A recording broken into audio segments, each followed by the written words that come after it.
Order. I call Stuart Smith. Thank you, Mr. Speaker. Can I start by acknowledging and congratulating you on your election as the Speaker of the House?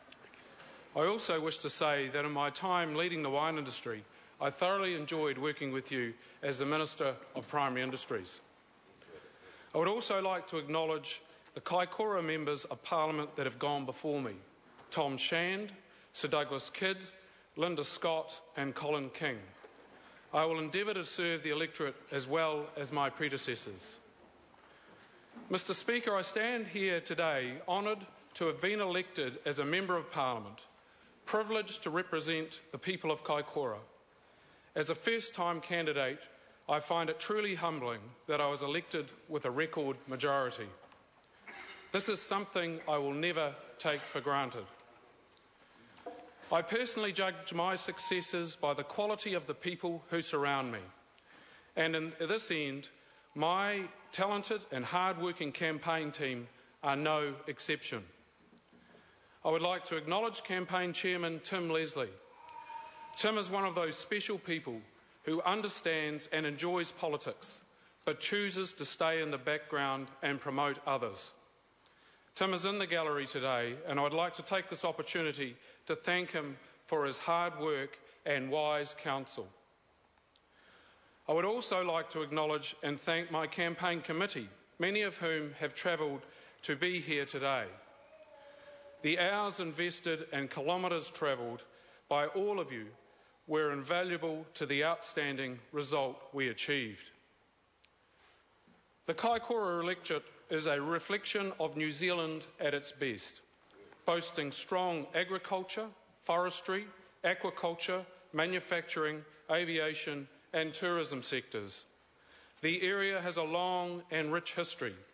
The oldest recorded archaeological site in New Zealand is on the Wairau Boulder Bank in Marlborough. As the fourth largest general seat, the Kaikoura electorate covers over 21,000 square kilometres. With over 2,000 kilometres of pristine coastline, 40% of the electorate area is administered by the Department of Conservation on behalf of New Zealanders. Kaikoura has a rich farming background, with Molesworth being the biggest landholding at over 180,000 hectares. We also produce 80% of New Zealand's wine in the Waipara and Marlborough wine regions. Most of the population lives in the urban area in the northern part of the electorate, with the remaining population spread out over a long, narrow and at times rugged strip of land. And from my home, it is a 4-hour drive to the southern tip of the electorate, with a long, winding drive and a boat ride to the northern tip on D'Urville Island. Mr. Speaker, I was born on a mid-Canterbury sheep farm just south of Methven, right close to Mount Hutt ski field. I fondly remember that from our house on a clear day, we could see the outline of the ski lifts. My father was a blade shearer and still holds the record for shearing the most full-wool merino wethers in a day at Mount Arrowsmith in the Ashburton Gorge. Dad worked his way into the farm through shearing, and he taught my brothers and I that we could have anything in life we wanted as long as we were prepared to work hard for it. While I was privileged to grow up being able to ski, it was a privilege we had to work for. We had to earn enough money to pay for our days skiing and weren't allowed to go until the work was done. This meant early mornings and hard labour. Those values of working hard and reaping the rewards of our endeavours are very dear to me and align perfectly to those of the National Party. That is why I'm so proud and privileged to stand here today as a national Member of Parliament. As everyone in this House knows, we can't do what we do without the support of our families, and I wish to acknowledge that. I'm very proud to have my family here, including my mum and dad, to share this special moment with me today. I'm married to Julie, and we have 3 teenagers, Hugo, Louis and Fenella, who are all also here today, as are Julie's parents. Julie and I started out farming together on the family farm, with Julie working as an occupational health nurse at the local Vortex freezing works. We both wanted to reach further up the value chain, and the wine industry offered us that opportunity. So we brought a half share in Julie's family vineyard in Marlborough in 1994 and grew grapes on contract to local wineries. It wasn't long before we decided that we wanted to take the next step and make our grapes into wine. This is an exciting process, to take the raw material that you grew with your own hands and make it into a finished product. A product that you can, if all else fails, drink yourself. Learning new skills along the way was great fun in the collegial atmosphere that typifies the wine industry. However, having grown the grapes and bottled the wine, the real work begins when selling it. The domestic market is too small to absorb all that New Zealand produces, which led us to become exporters.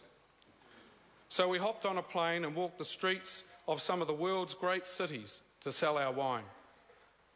While we had fun along the way, this was a great challenge which taught me many lessons. The world doesn't owe us a living, and we don't need to, nor can we afford to sell on price alone. New Zealand is a niche producer, meaning we must seek out niche markets and extract as much value as possible. But this takes investment in marketing. Mr. Speaker, this highlights one of the issues facing New Zealand export businesses. Producing products is a capital-hungry exercise, and having produced something means you're only halfway there. The real value is in the brand. Unfortunately, marketing and a brand are intangible, and something, while potentially very valuable, may not be what financiers are likely to secure debt against. While Julie and I were fortunate enough to overcome this barrier, it is a real constraint on the growth and the development of the export sector. Foreign investment has been a point of debate throughout the 2014 election campaign. I would like to take this opportunity, Mr. Speaker, to remind members that without foreign investment, the wine industry would not be where it is today. Investment by foreign-owned wine companies brought so much more than money to the table. They certainly brought much-needed capital, but more importantly, they brought a route to international markets. My journey into politics began in the wine industry. I got involved in the local Grape Growers Association and worked my way up onto the board of New Zealand Wine Growers, serving 6 years as chairman of the board until I stood down in late 2012. During my time in the chair, wine exports grew from $600 million per annum to over $1.1 billion. This rapid growth and change brought about many challenges, but ones that I enjoyed tackling. I'm a proud member of the National Party Blue-Greens, as environmental sustainability issues have always been important to me.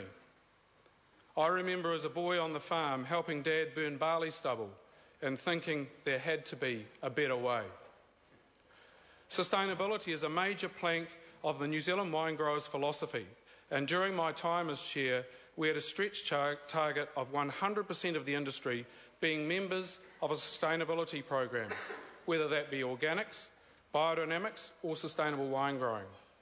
I'm proud to say that the industry achieved this goal 1 year ahead of target. One of the keys to sustainable growth is undoubtedly irrigation, and I'm proud to say that I'm a founding member and chairman of the Southern Valleys Community Irrigation Scheme. This is a scheme that irrigates 4,500 hectares in Marlborough's dry southern valleys. One of the big opportunities in our electorate is the Hiranui Water Project, with a command area of 42,000 hectares. When fully developed, the scheme has the potential to generate $470 million in new GDP and create 3,300 new jobs in the wider Canterbury region. I will be working alongside the scheme's promoters to help bring it to fruition. Further north, the Flaxbourne community are also considering their own irrigation scheme, and I look forward to offering the benefit of my experience to help the community through the process. Mr. Speaker, I have some experience as an advocate of local health services. In 2013, a paper to senior medical staff of the Nelson Marlborough DHB outlined a proposal to cut acute surgical and orthopaedic services at Wairau Hospital in Blenheim, reducing them from 24 hours, 7 days a week to essentially office hours, 5 days a week. This, given the distances involved, would have been dangerous and totally unsatisfactory to the local community. I was one of 4 founding members of the group set up to oppose those cuts. With very little time, we were able to attract 1,000 people to a public meeting, and as a result, the DHB gave an assurance that the proposed cuts would be dropped and instead instituted a DHB-wide review of services, the results of which have given the community much heart and confidence in the future. They say to win an electorate seat you need to burn a lot of shoe leather. Well, in the Kaikoura electorate you also need a lot of Firestone rubber, as State Highway 1 is not only the artery of the electorate but a vital link for the South Island as well. During my first term, I will be advocating for the replacement of the last remaining one-lane bridge on State Highway 1 at the Huranui River. The time has come, Mr. Speaker, for this to change.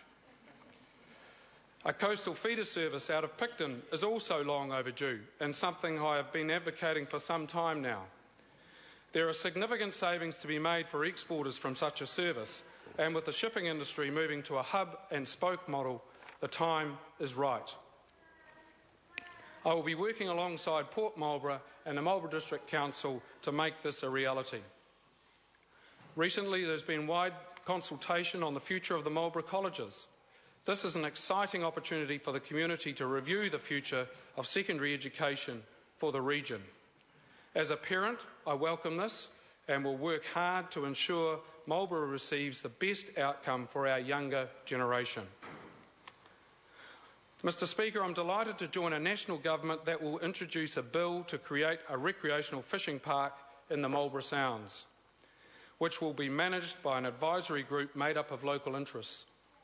This is a major change in devolving management from a government department to local interests, drawing on a successful Te Korowai model in Kaikoura.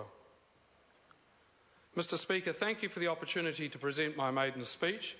I look forward to working with you and all members as we face the challenges that lie ahead. Thank you.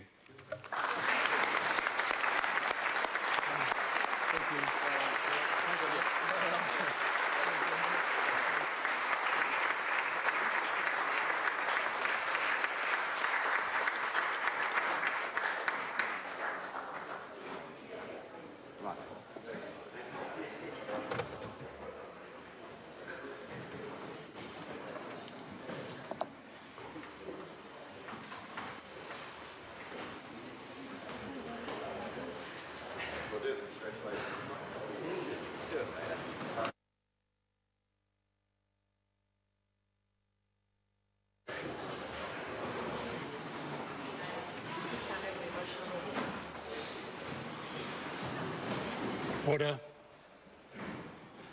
I call Matt Ducey. Mr. Speaker.